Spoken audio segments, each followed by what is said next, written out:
Die ersten Tage in Salieris Bar lief nicht viel. Kisten schleppen, Nachrichten überbringen. Die Jungs erzählten Geschichten aus der Heimat. Meist warteten wir einfach. Ich dachte schon, das Leben in Salieris Gruppe wäre ziemlich ungefährlich. Das wusste ich schon. Bist du Tommy? Los, Ja. du hast noch was auf Lager. Der Boss wartet auf dich. Danke. Ja dann, wollen wir mal. Hallo und herzlich willkommen zu einer neuen Folge Mafia Definitive Edition. Und mein Handy hat den Ton an. Das geht ja gar nicht. So, dann wollen wir mal zum Chef gehen. Mal schauen, was er will. Vom Taxifahrer zum Bin spät dran. Klopper. Platz. Es ist Zahltag, Jungs. Tommy, du fährst. Paulie und Sam kümmern sich um den Rest. Alles Routine. Nur ein paar Stops heute. Das Motel hat letzten Monat zu wenig abgedrückt. Stellt sicher, dass sie ihre Zinsen zahlen. Kein Problem, Boss. Vergreift euch an niemanden, wenn es auch anders geht. Unsere Kunden müssen verstehen, dass unsere Dienste wertvoll sind. Sie müssen in euch, den heiligen Michael, sehen. Und glauben, dass ihr sie beschützt. Morello kann ruhig Beine brechen. Wir sind zu gut dafür. Aber die Rechnung muss trotzdem jeder zahlen. Wir kriegen das hin.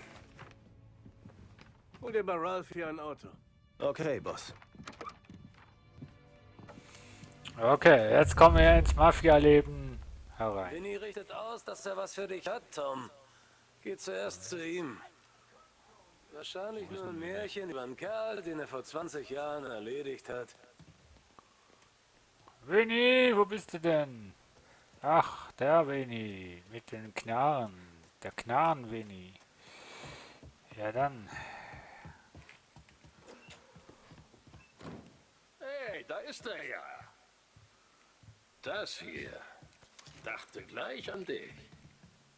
Ja, ich stehe hinter dir. Wieso legst du das da vorne hin?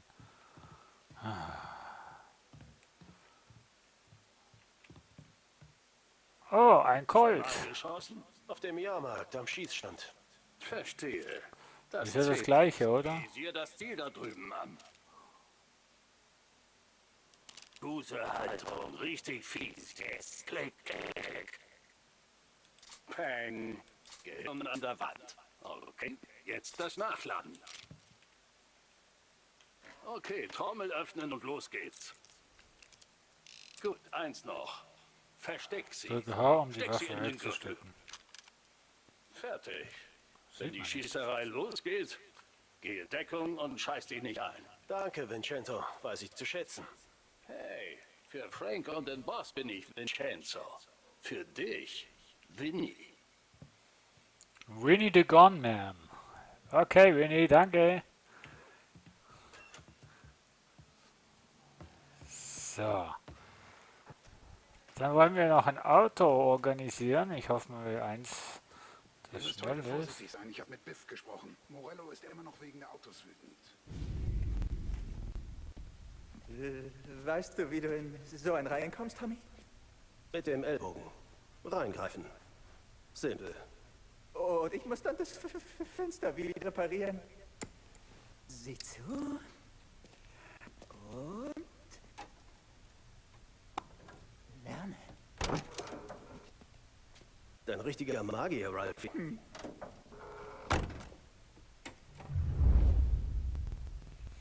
Halte V gedrückt, um das Schloss eines Autos zu knacken. Tom, zeig mir, was du draufst. Okay, du bist drin. Geschafft. Das springt ja gar nicht an. Kumpels. Aber ein schönes Auto. Da hat er mal ein schönes Auto ausgesucht. Zuerst zu Al. Ihm gehört die Bäckerei in der Longman Street. Kennst du sie? Ja, kenne ich. Yep. Ja, wieder im Verzug? Scheint so. Puh. Komme ich denn jetzt hier raus? Schade.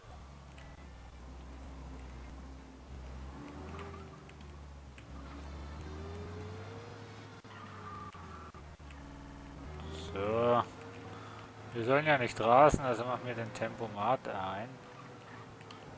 Wir schauen, dass wir jetzt mal ohne Unfall hier zum Ziel kommen. Dring, dring. So.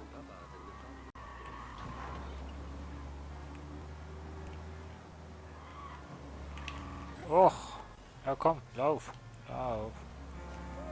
Ja, lauf doch, Mensch. Bleib doch nicht auf der Straße stehen. Unglaublich. Hei, hei, hei, hei.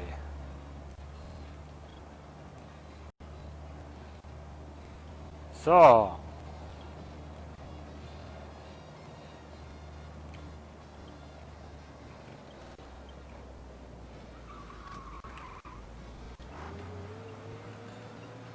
So, hier vorne muss ich halten. Okay, da wären wir. Sieh uns heute genau zu, Tom. Wenn alles glatt läuft, ist es ein Kinderspiel. Aber wenn nicht, muss man manchmal improvisieren. Klar. Mach's mir einfach nach. Okay. Ach, ich muss auch aussteigen.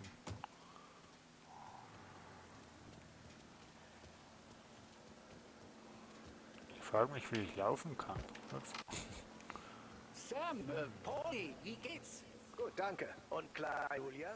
Ha, nicht mehr so klein. Sie wird eine richtige Nervensäge wie ihre Großmutter. Gut zu hören, Al. Wirklich gut. Also, hast du hier Boah, so ein irgendwelche Bucket Probleme? hätte ich. Machen Penner Ärger? Nein, nichts in der Art. Gut. Hast du also das Geld? Ich hab's im Hinterzimmer. Tommy, du bleibst, wo ich dich sehe. Ich hatte einen schwachen Monatszählen. Hab mir Sorgen gemacht, ich hätte nicht genug. Al, ich weiß, du würdest uns nie hinhalten. Brief von der Bank. Sehr geehrter Mr. Bertorelli. Mit diesem Brief weise ich Sie darauf hin, dass Sie sich mit den Zahlungen für Ihren vereinbarten Kredit im Rückstand befinden. Dieser Betrag ist seit dem 15. Juli 1930 fällig. Sie haben bisherige Zahlungsaufforderungen ignoriert. Sollte ich den vollständigen Betrag nicht innerhalb von 2 Wochen erhalten, bleibt mir keine Wahl, als diese Bank anzuweisen, den Zwangsvollstreckungsvorgang für Ihr Haus und Geschäft einzuleiten. Handeln Sie bitte dementsprechend. Christopher Marcino, Direktor Grand Imperial Bank. Mach dir ruhig Sorgen. Wie sollen wir dich und die kleine Julia ohne Geld beschützen? Sie ist hinten im Laden, Tom. Was hat das eigentlich mit den Zigarettenbildern auf sich? Weiß das einer? So. Wie lange brauchst du noch, Wo ist das Geld? Infame, Titus, voi ci succhiate il sangue. Aha. Dankeschön. Via di qui. Lasciateci in pace. Ja, ja, alles klar. Ich tue so, als hätte ich dich verstanden. Gut, dann gehen wir wieder Wir zurück. sehen uns in einem Monat, Al. Gib Ja, immer noch dieser Brief. Der hat Bescheid, sich wenn du hier was brauchst. Egal was. Mach ich, Geld. Sam, mach ich. Er braucht Geld. Stimmt. Und grüß deine Mutter von mir. Ja? Er braucht Geld. Er braucht Geld.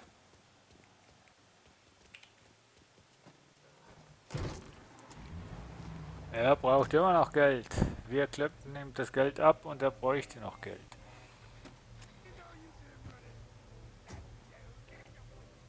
Okay, als nächstes fahren wir zu Eugene, Porzellanladen auf der Talo. Ist er noch nicht tot? Fast. Hab gehört, sein Neffe hat übernommen. Ah ja, beim Neffen kann man noch was abziehen. Der Ne? Typ, dem der nächste Laden gehört hat, Tom, der heißt nicht Eugene. Das ist ein Chinese. Aber er klingt wie Eugene, also haben wir ihn so genannt. Pauli hat seinen Schädel auf die Theke geknallt. 1927, glaube ich. Ja, war zum Schreien. Danach gab's nie wieder Probleme. Wenn du genau hinsiehst, siehst du noch das Blut. Der arme Kerl hat es nicht weggekriegt. Ha. Hammerhart. Wir ziehen bei einigen von ihnen ab, um die Banden von Chinatown zu erinnern, dass uns die Stadt gehört. Aber Eugenes Neffen kennen wir nicht. Vielleicht müssen wir ihn überzeugen. Tja.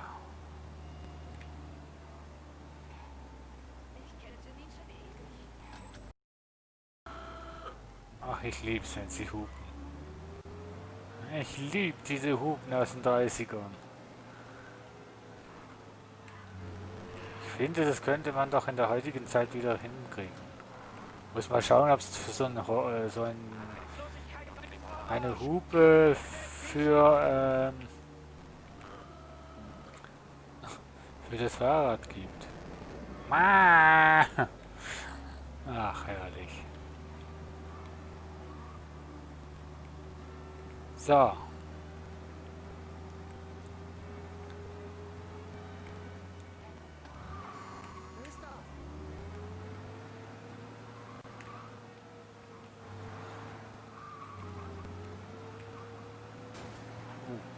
Entschuldigung.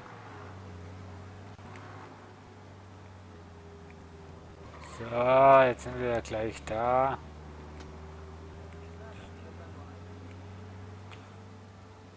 Wir sind da. Ja, die Polizei auch. Ich kümmere mich drum, Sam. Bist du sicher?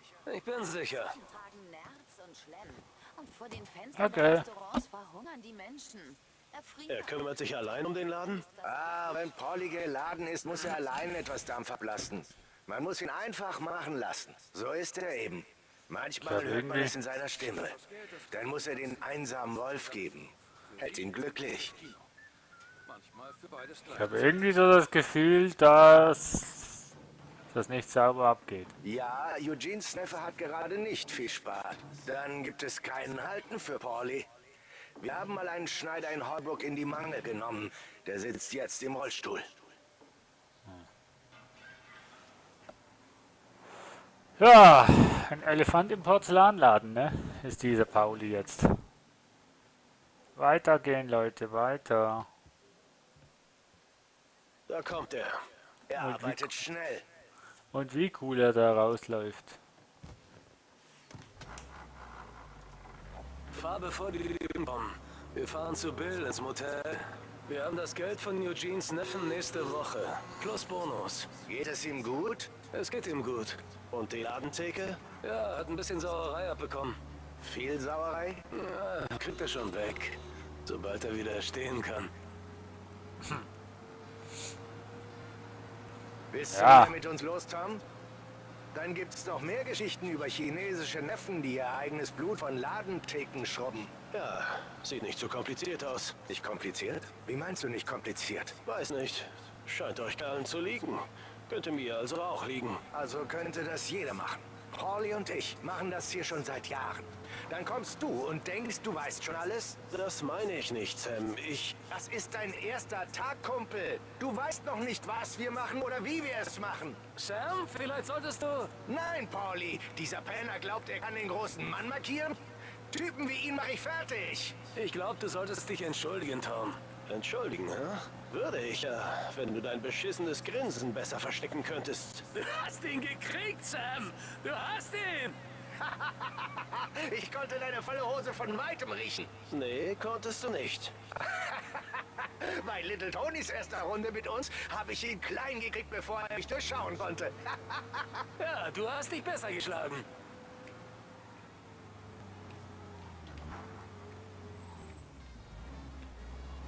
Gott, ich hasse es hier draußen. Du hast es doch überall. Ja, aber hier, das ist schlimmer. Warum ist so ein abgelegener Laden auf unserer Liste? Hier draußen ist der sicherste Ort für Geschäfte. Kartenspiele, für fast alles, was wir machen. Wir erwarten heute einen Haufen Kohle. Der Kerl schuldet uns viel. Wenn er es nicht hat, wird der Boss sauer. Ja, der Laden verdient gut. Oft scheffeln die Läden die meiste Kohle, von denen die meisten Leute das gar nicht erwarten. Das Motel hat seit kurzem eine neue Einnahmequelle. Letzter Stopp vor Lost Heaven für Rum aus Kuba. Die fahren damit so weit? Natürlich. Und deshalb können wir so viel Geld dafür nehmen. Bills Motel ist zum Umschlagplatz für das Zeug geworden. Salieri bewacht es, aber er lässt es auch die anderen Familien benutzen. Sogar Morello? Des Friedens willen? Klar. Und es ist so weit draußen, dass es niemanden juckt. Solange alle ihren Schnitt machen, rüttelt niemand daran. Ja, ja 180 Grad Misst noch Wende. irgendjemand den Anblick der Straßen und Gehsteige? Ist wohl kein großer Naturbursche, Pauli. Der mag gar nichts. Drinnen, draußen, in der Stadt, außerhalb der Stadt. Ich hasse es hier.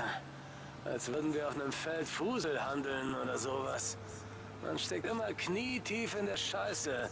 Und meistens ist es verdammt kalt und dunkel. Gut, dass wir dich jetzt haben, Tom. Du kannst alles erledigen, was du hast. Zu euren Diensten. Boah, der ist ja arbeitswillig, dieser Tommy hier. Hei, hei, hei. Der will auch groß rauskommen.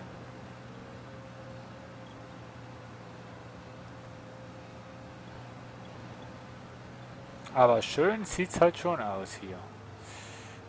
Wirklich schön. So. Okay, wir sind da. Endlich. So, schönes Hotel.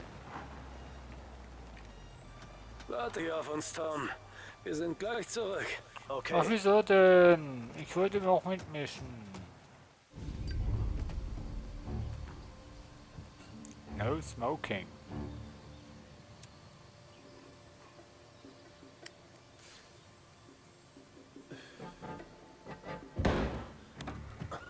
Ja, Tom!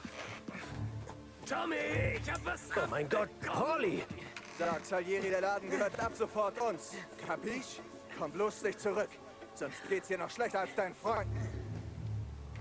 Oh, Sam, Sie wollen Informationen aus ihm rausprügeln? Du brauchst einen Arzt. Das kann warten. Hol Sam da raus. Okay. Okay, warte hier. Finde einen Weg ins Hotel. Motel.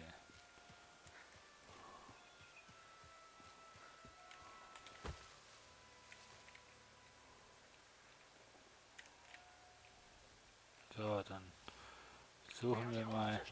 Ich will einen Namen.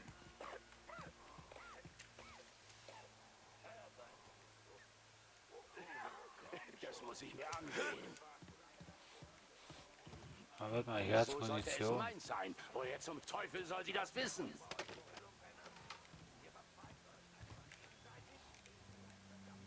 So.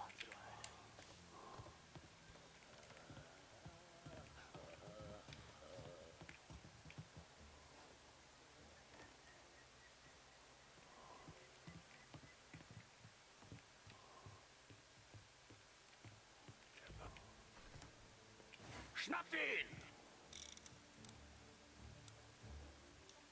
Hey! Hey!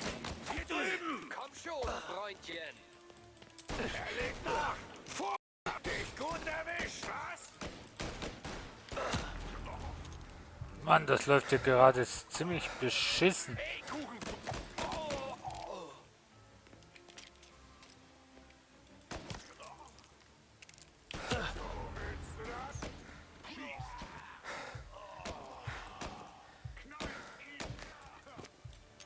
Eigentlich wollte ich ja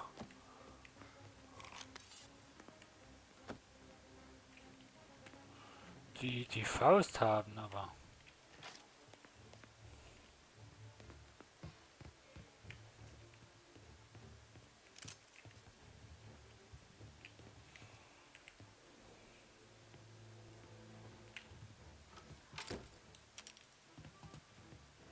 naja, dann haben wir halt jetzt die Knarre in der Hand und schleichen so durch das Haus. Aufnehmen! Oh, das war ein Headshot.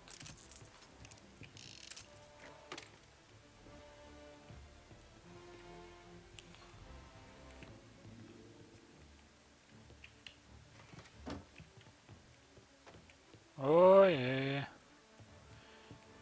Das war ein Headshot. Tut mir ja schon leid.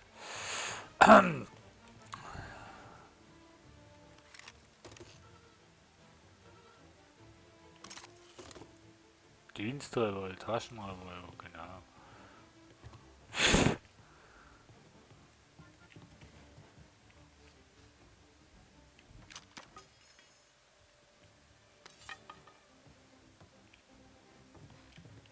Du bist so gut wie tot. Hey! Dort! Geh in den... Entschuldigung.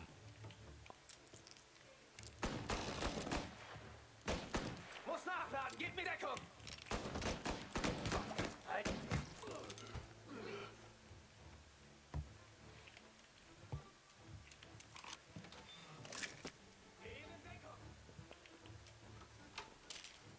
Ach Gott, Alter.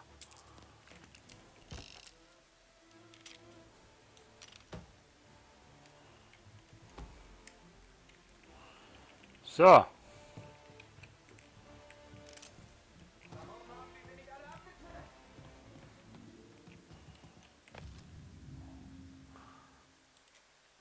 Flugplatz zur Wahl für die Rückkehr zum Wohlstand. Stimmen Sie für Stadtrat Roberto Gigliotti, 1930. Ein vertrauenswürdiger Bürger von Lost Haven, Industrie- und Wertbesitzer, Arbeitgeber für Tausende, Freund der Stadt, pflichtbewusster Vater und Ehemann.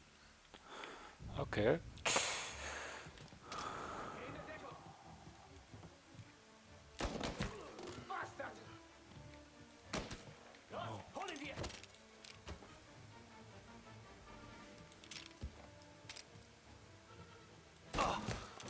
So.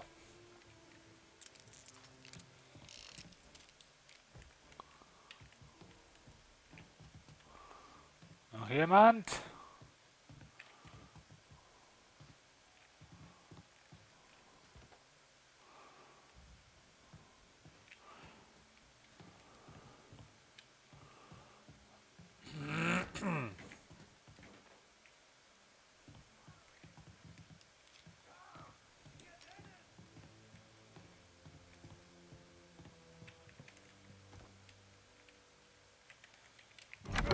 Sam. Oh, die habe ich wirklich in die Mangel genommen.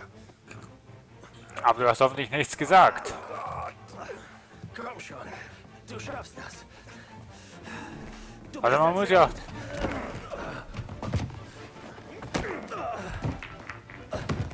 Oh, Scheiße. Er hat das Geld, Tom. Ich schnapp mir den Bastard. Schnapp ich mir. Ja, schnapp ich mir. Wo ist Sam? Er ist okay. Drin. Dann hol das Geld! Bin ja dran. Hab ich's gekratzt! Hau ab.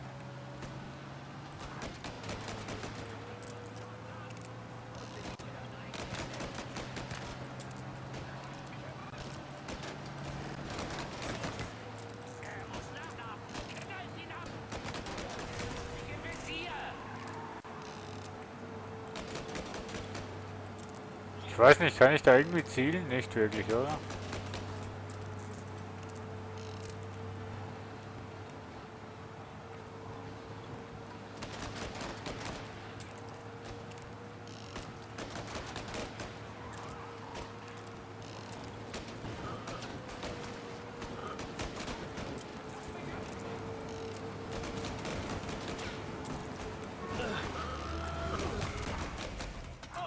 Er hat mich erwischt.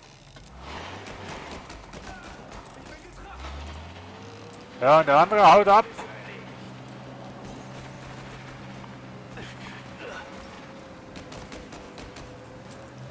Ja, das funktioniert doch nicht, Mensch. Aber ich kann zielen, ne?